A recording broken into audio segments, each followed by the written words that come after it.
नमस्कार प्यारे विद्यार्थियों। आज की क्लास बेहद शानदार होने वाली है। आज आप पढ़ोगे अध्याय 3 के बारे में। आप शॉर्ट ट्रिक्स के साथ में धाराएं याद करोगे, उसके बाद में इनकी फुल डिटेल पढ़ोगे। बड़ी इंपॉर्टेंट धाराएं आज की, और एग्जाम की दृष्टि से तो बहुत ही मोस्ट धाराएं हैं। देखिए अध्याय 3 में क्या है, तो कार्य संचालन एवं वार्ड समितियां। मतलब किसकी बात हो रही है? कार्य की। आपके पास कितने कार्य हैं? 3 कार्य हैं।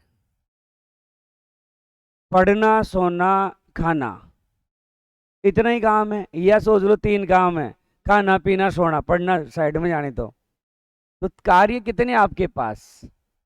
कार्य 3 है। तो कार्यों के बारे में 3 अध्याय में है। तो अध्याय 3 में कार्य संचालन एवं वार्ड समितियां। अब इसमें कहां से कहां तक उल्लेख है, तो धारा 51 से 66 तक इन धाराओं का उल्लेख है। इस कार्य संचालन वार्ड समितियों के बारे में धारा 51 से लेकर 66 तक उल्लेख है। अब जो अपन पढ़ने वाले हैं, इन धाराओं को सबसे पहले याद करेंगे, उसके बाद में इसकी इंपॉर्टेंट बातें याद करेंगे। तो देखो धारा 51 में क्या है, नगर पालिका की बैठक के बारे में उपबंध है। आप ऐसे सोच लो कि मानो कोई बैठक हो रही है, उस बैठक में कितने आदमियों का आना जरूरी है जी? 51 आदमियों का आना जरूरी है। चाहे आप तिया की बैठक ही ले लो, कम से कम 51 आदमी तो होने ही चाहिए ना। तो बैठक में कितने आदमी आने चाहिए जी? 51 आदमी आने चाहिए। आ चुके हैं आदमी। 2016 वाली एग्जाम है, इंपॉर्टेंट, अभी भी आ सकता है ये। 52 में है व्यष्टि। व्यष्टि का मतलब है कि जो इसके मेंबर हैं उनके बारे में है। तो व्यष्टि सदस्यों के अधिकार और विशेष अधिकार 52 में। सोच लो, जब आप 52 साल के हो जाओगे तो आपके पास कई सारे अधिकार हो जाएंगे। तो 52 साल के जब होंगे आप तो अधिकार हो जाएंगे, इसलिए 52 में व्यष्टि सदस्यों के अधिकार और विशेष अधिकार के बारे में है। चलिए 53 आ जाइए। अध्यक्ष और जो उपाध्यक्ष है उनके विरुद्ध अविश्वास प्रस्ताव है। 53 में है अविश्वास। 53 में क्या है? अविश्वास। ऐसा प्रश्न 2023 में आ चुका है। 54 में है वार्ड समिति। सोच लो आप कौन से वार्ड में रहते हो? 54 नंबर वार्ड में रहते हो, तो वही है आपकी वार्ड समिति। 55 में समिति। अरे भाई 5-5 समिति तो होनी ही चाहिए। कितनी समिति होनी चाहिए? 5-5 समिति होनी चाहिए। 5-5 यानी 55। देखो हम आपको कुछ धाराएं याद करवाते हुए चलेंगे, तो पहले 5 धाराओं का रिवाइज करते हैं। देखिए आपने 51 पढ़ा, 51 में बैठक के बारे में पढ़ा। आप 52 के हो जाओगे तो आपके पास बहुत सारे अधिकार होंगे और बहुत सारे विशेष अधिकार होंगे आपके पास। जब 53 के हो गए तो आप पर अविश्वास हो गया, बूढ़ा डोगरा हो गया, बोला अब विश्वास नहीं है, तो अविश्वास। 54 नंबर वार्ड में आप रहते हो, इसलिए वार्ड समिति के बारे में जो है वो 54 में 5-5 तो समिति भी होनी चाहिए। इसलिए समितियों के बारे में 5-5 का अर्थ हो गया 55। 5-5 का अर्थ क्या है? 55 है। तो इनमें आपकी समिति है। ठीक है, हमने 5 याद करवाया पहले आपको। 51 में बैठक, भाई बैठक हो तो कम से कम 51 आदमी आने चाहिए। फिर आप 52 साल के हुए तो आपके पास कई अधिकार आ गए, लेकिन अगले साल आप पर क्या हो गया जी? अविश्वास। अच्छा काम नहीं किया आपने। फिर आप कौन से वार्ड में रहते हो? बोला वार्ड नंबर 55। तो वार्ड समितियां 55, और समितियां तो 5-5 होनी ही चाहिए। 5-5 का मतलब 55। इस प्रकार से आपने 5 धाराओं को याद किया। अब आप आगे की धाराएं याद करोगे। देखो 55 के बाद पढ़ोगे आप 56 नंबर की धारा। देखो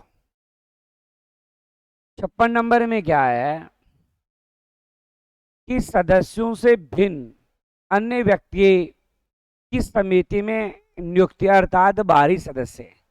अरे भाई समितियों में 5-6 आदमी तो बाहरी भी होने चाहिए।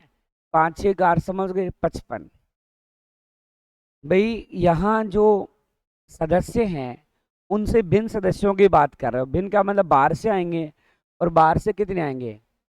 5-6 आदमी बाहर से आने चाहिए।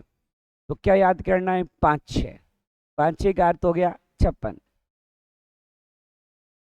57 में अध्यक्ष है, समिति का अध्यक्ष है वो 57 में।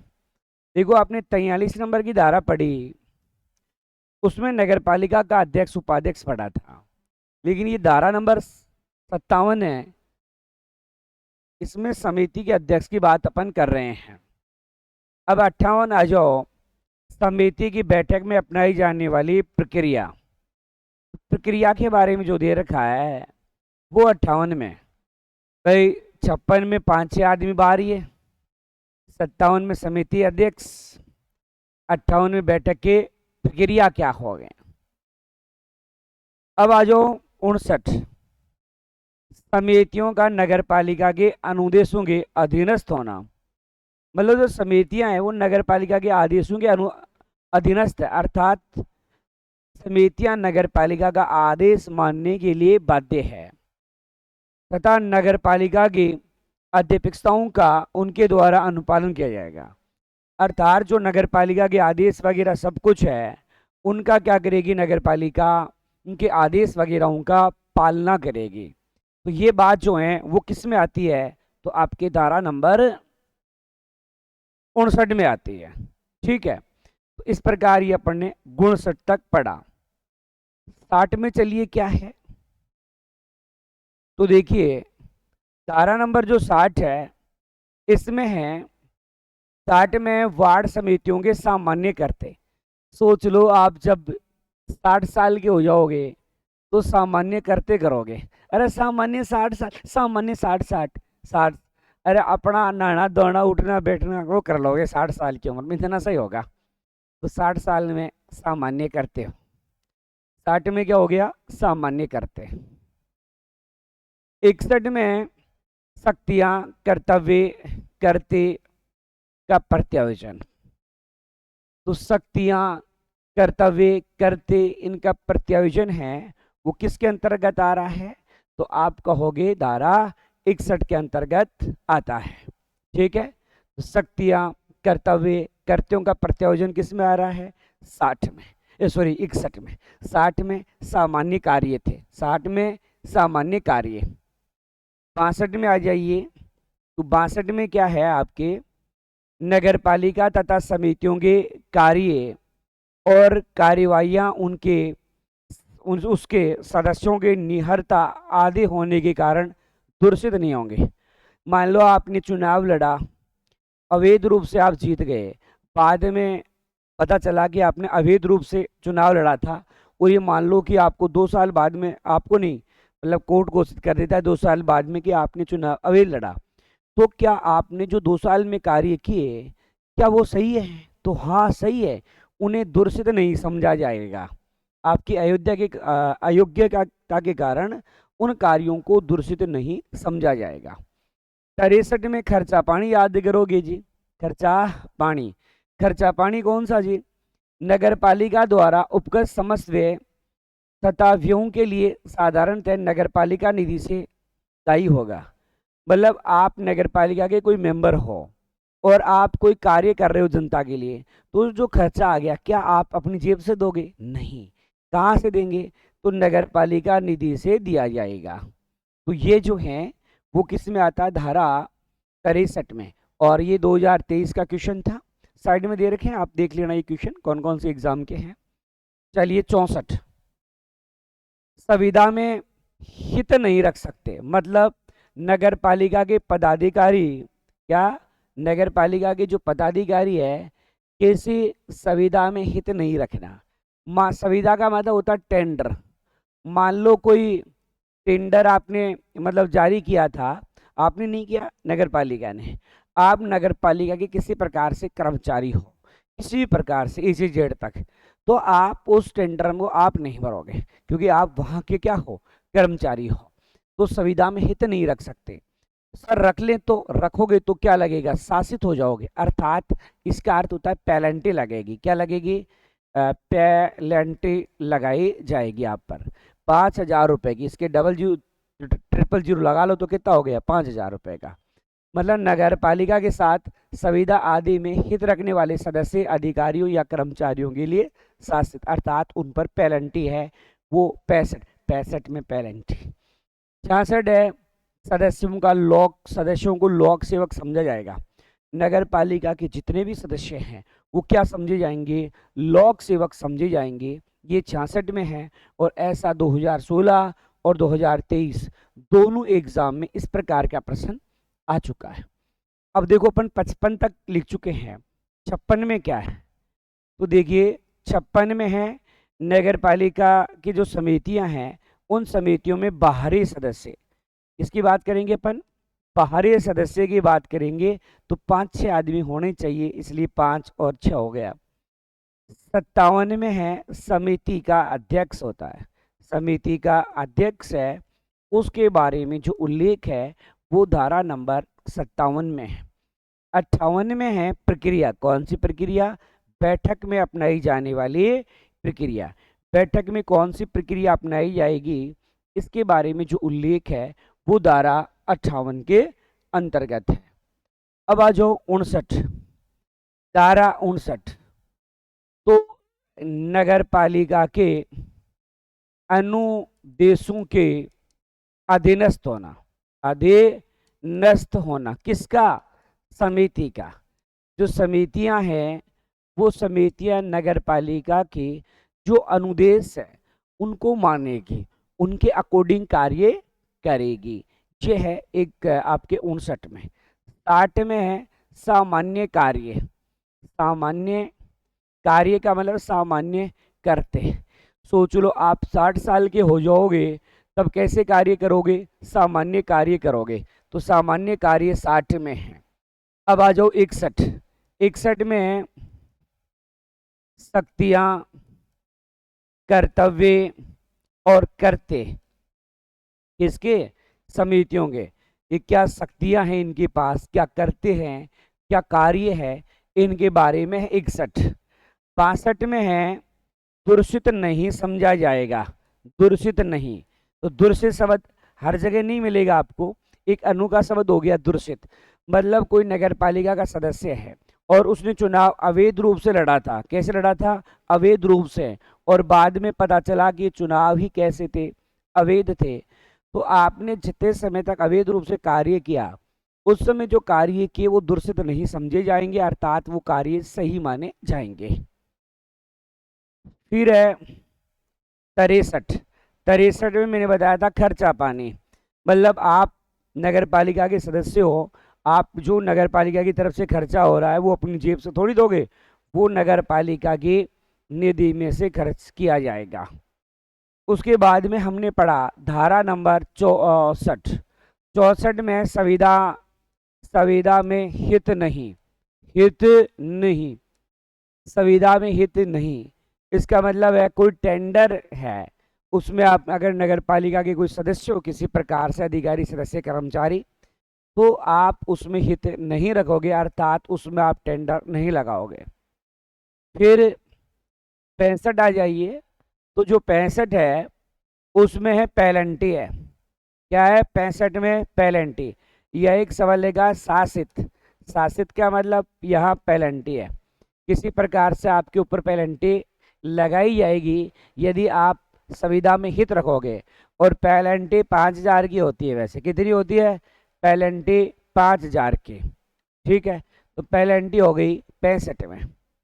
चलिए 66, जो भी कर्मचारी हैं नगर पालिका के वो क्या समझे जाएंगे, लोक सेवक, तो लोक सेवक सोच लो 6-6, लोक सेवक 6-6, तो लोक सेवक 6-6 का मतलब 66।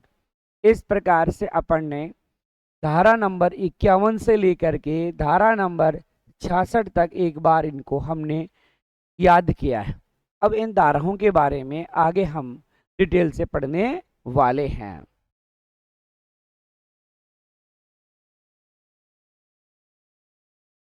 अब अपन डिटेल पढ़ेंगे। तो क्या पढ़ेंगे देखो, इसमें सबसे पहले है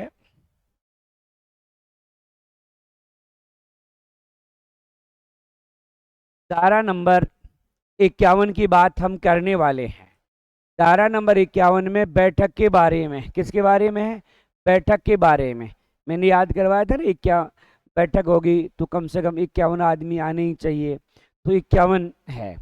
अब देखो 51(1) में साधारण बैठक, 51(2) में विशेष बैठक और 51(3) में विशेष बैठक अगर बुलाने में विफल रह गए तो क्या होगा?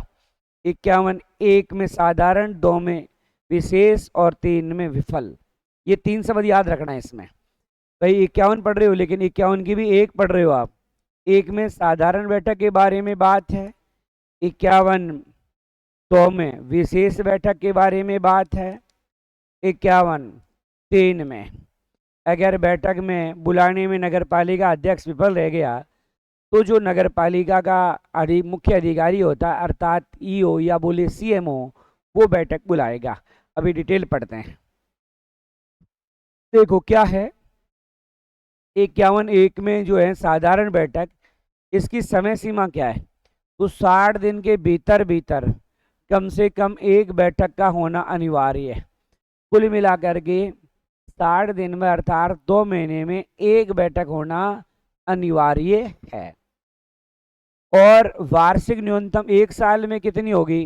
तो 1 साल में 6 बैठक। बहुत ही इंपॉर्टेंट डेटा है, दोनों ही बातें बहुत मोस्ट है, इसीलिए हमने इनको थोड़ा सा बोल्ड करके मोटा दिखाया आपको ताकि आप उसको याद कर सको। तो समय सीमा 60 दिन है, 60 दिन में एक, सीधी सी बात है 60 दिन में एक हो रही है तो 12 महीने में 6 हो जाएगी। अब है 51 के 2 में है और इसमें विशेष बैठक। सबसे पहले बात यह कि विशेष बैठक बुलाएगा कौन? तो नगर पालिका अध्यक्ष बुलाएगा साहब। और अनुरोध की प्रक्रिया क्या होगी? तो नगर पालिका के कम से कम 1/3 सदस्यों द्वारा हस्ताक्षरित लिखित रूप में अध्यक्ष को अनुरोध करने पर, भाई बुलाएगा अध्यक्ष लेकिन अनुरोध करेंगे सदस्य। कौन करेंगे? सदस्य करेंगे।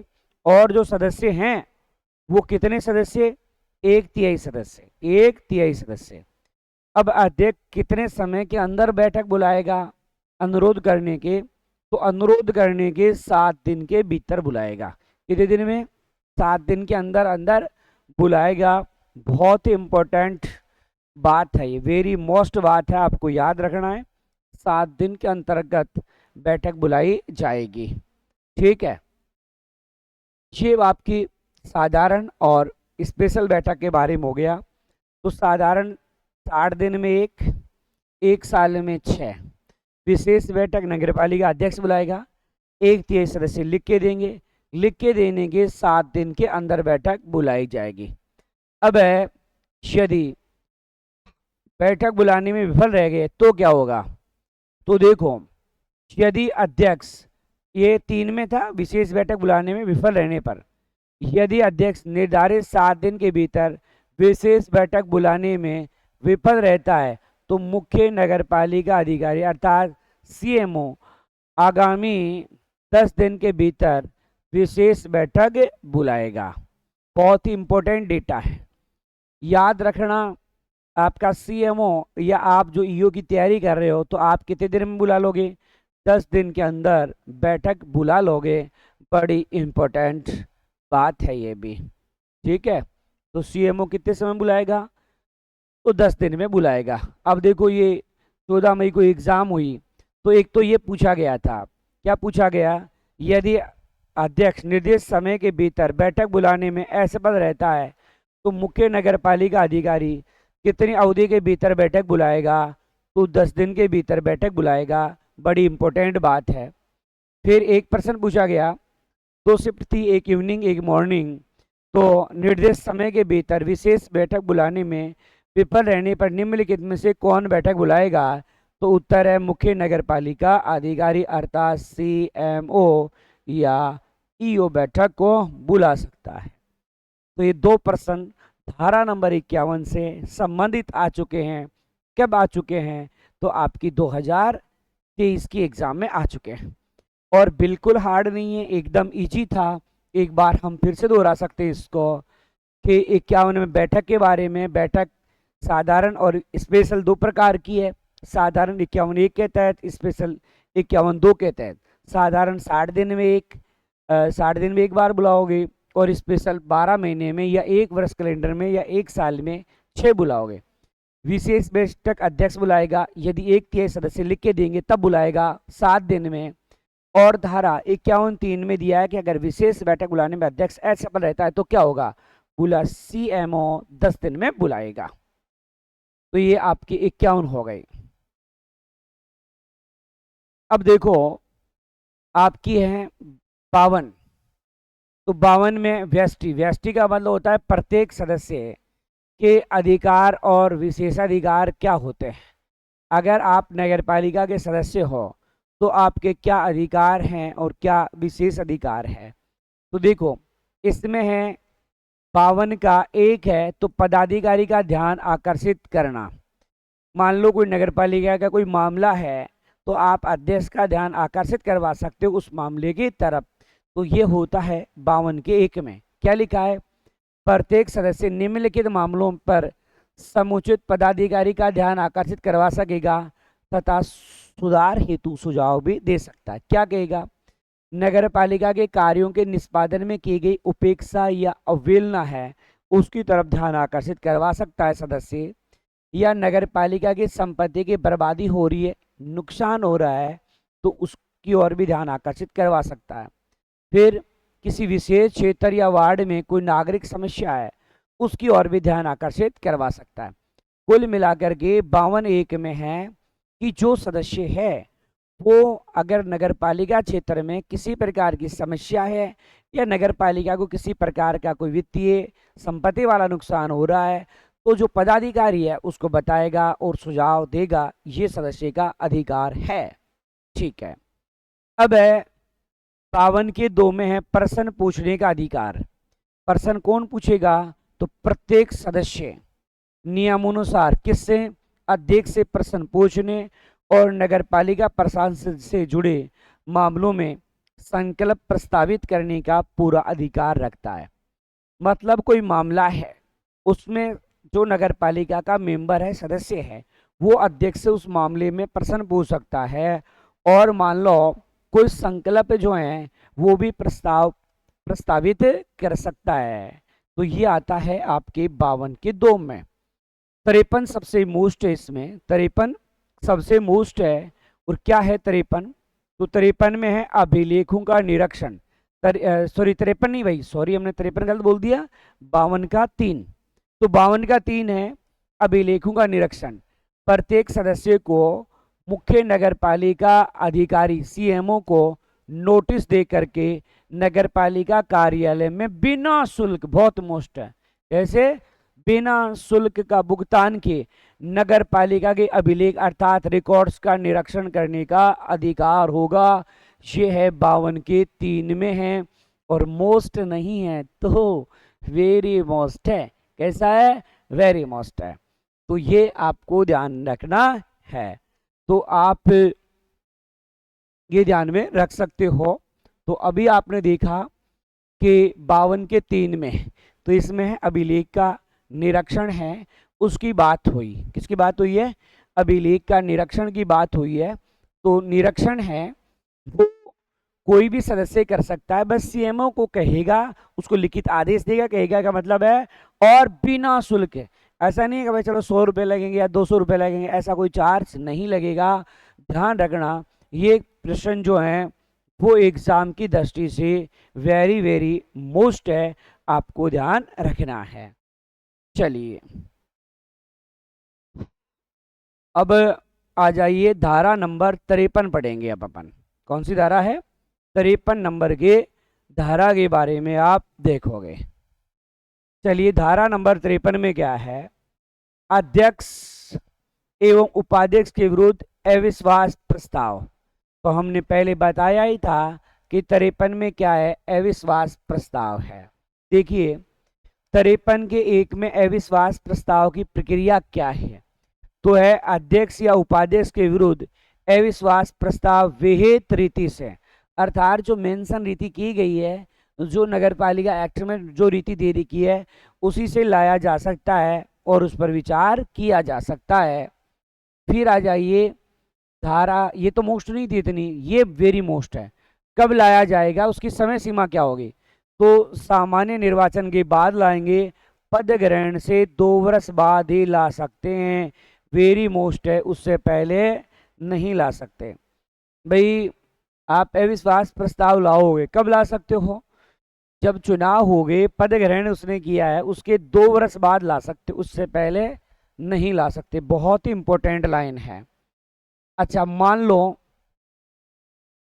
कोई उपनिर्वाचन का मामला हो, उपनिर्वाचन का मतलब है 20 में मानो कोई 2 साल या 2.5 साल रहा और 2.5 साल रहा बाद में हट गया, उसके स्थान पर कोई दूसरा बना, तो उसे हम कहेंगे उपचुनाव के बाद में।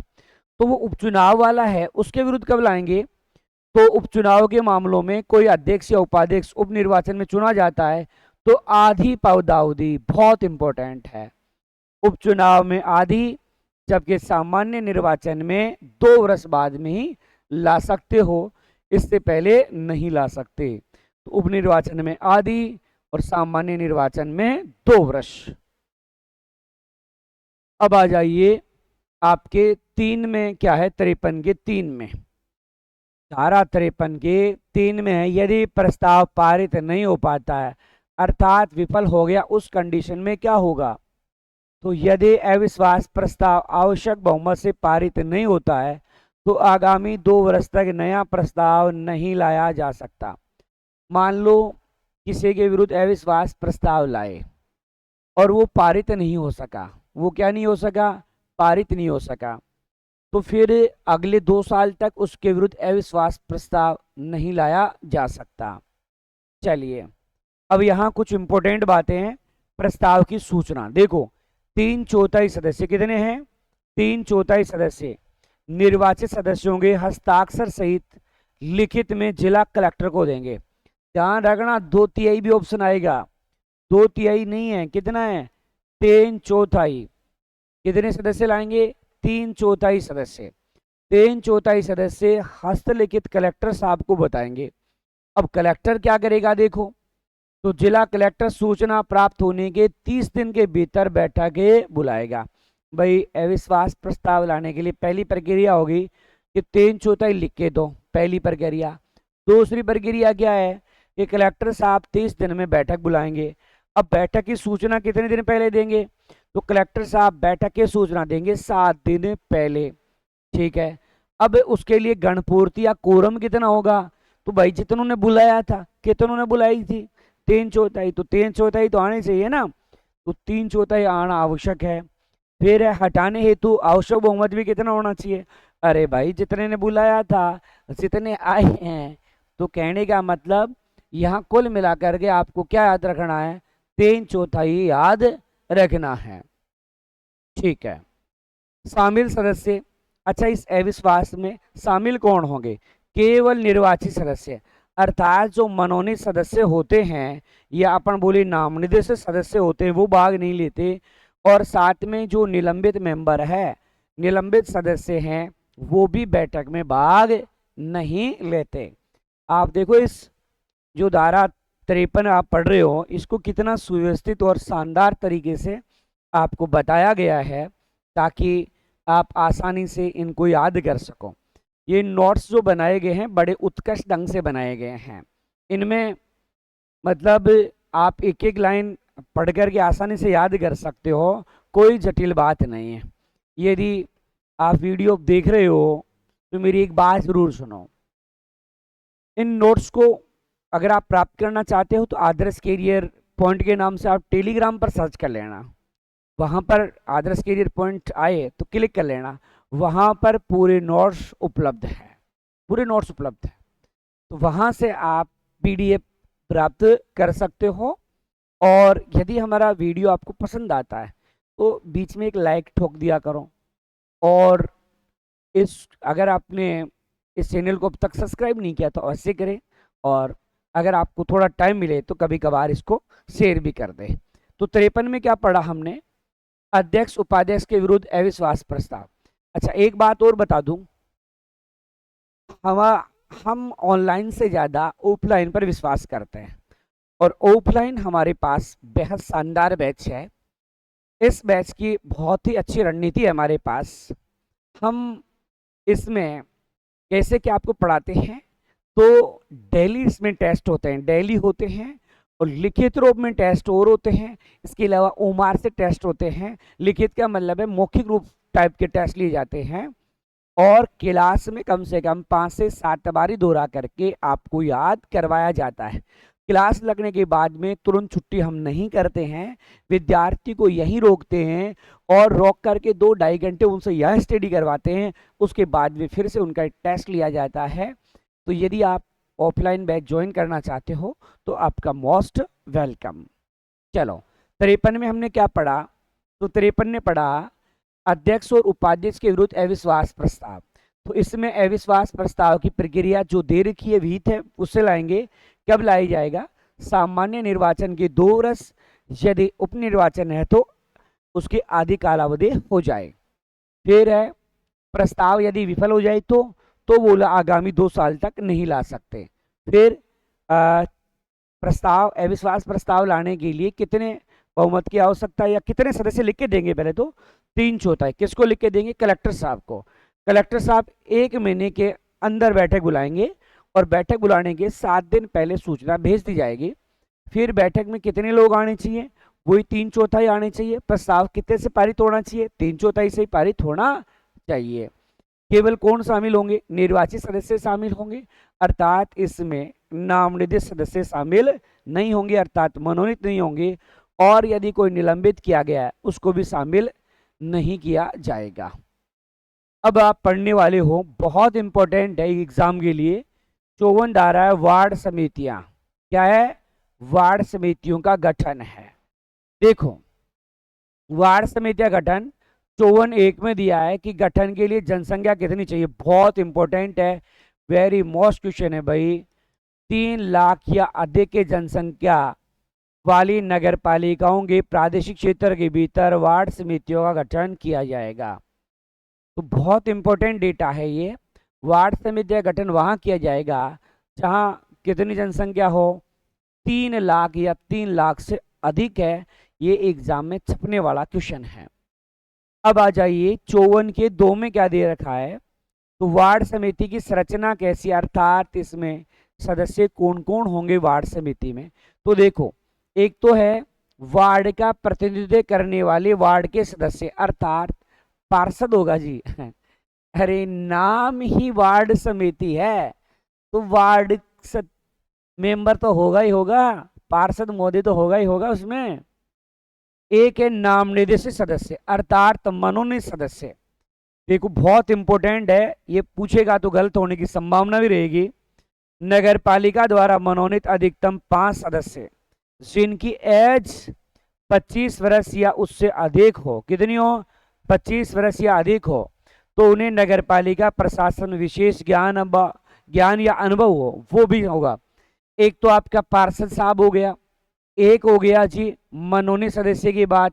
और मनोनीत नगर पालिका में कितने होंगे? 5 होंगे। और उम्र कितनी होगी जी? 25 साल होगी। परंतु देखो क्या है, यदि कोई व्यक्ति वार्ड सदस्य है, मतलब पार्षद के रूप में निर्वाचित होने के लिए निहरता अयोग्य है, तो उसे नाम निर्देशित समिति में भी नहीं। मतलब यदि कोई सदस्य ऐसी योग्यता नहीं रखता कि वो पार्षद बन जाए, पार्षद बनने की योग्यता नहीं रखता, तो ऐसा नहीं कि साहब निर्वाचित होकर पार्षद नहीं बन पा रहा तो अपन मनोनीत कर दे, ऐसा नहीं होगा। अगर वो निर्वाचित नहीं हो सकता तो मनोनीत भी नहीं हो सकता। तो ये किस में आता है? तो आपकी धारा नंबर 54 के 2 के अंतर्गत आता है। अब आ जाइए 54 के 3 में क्या है? तो एकल वार्ड समिति की स्थिति में अध्यक्ष वगैरह के बारे में है। तो यदि किसी वार्ड समिति में केवल एक ही वार्ड हो तो निर्वाचित सदस्य पार्षद ही उसका क्या होगा, अध्यक्ष।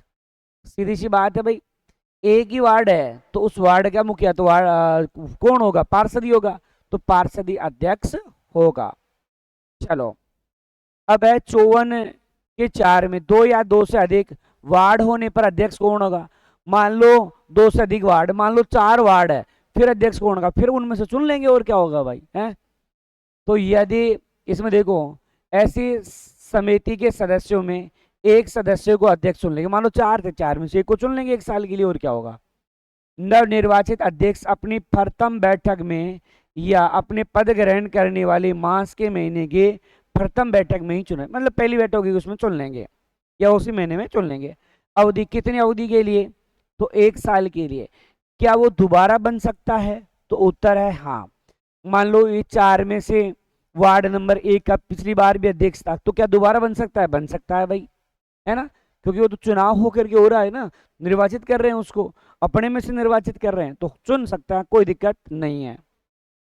चलो अब आ जाइए हम 54 के 5 और 6 नंबर की धारा के बारे में पढ़ेंगे। इसमें 54 की 5 और 6 में क्या है, पद रिक्त होने की स्थिति में क्या होगा। मानो समिति जो है वार्ड समिति, उसका पद रिक्त हो जाए तो क्या होगा। यदि अध्यक्ष पद से त्याग पत्र दे देता है या सदस्य नहीं रहने के कारण, मानो पार्षद ही नहीं है वो तो रिक्त होने के कारण वार्ड समिति यथाशीघ्र नए अध्यक्ष का निर्वाचन करेगी। नया निर्वाचित अध्यक्ष केवल शेष अवधि के लिए रहेगा। सब में यही होता है भाई, सब में शेष अवधि तक ही होता है। फिर है धारा 54 के 7, 8 और 9 में अवधि करते और गणपूर्ति की बात होगी। अवधि तो वार्ड समिति की अवधि कितनी होती है, तो वार्ड समिति की कार्य अवधि नगर पालिका की कुल शेष अवधि के बराबर, मतलब नगर पालिका का जितना कार्यकाल शेष बचा हुआ है तब तक ही उस वार्ड समिति का कार्यकाल होगा।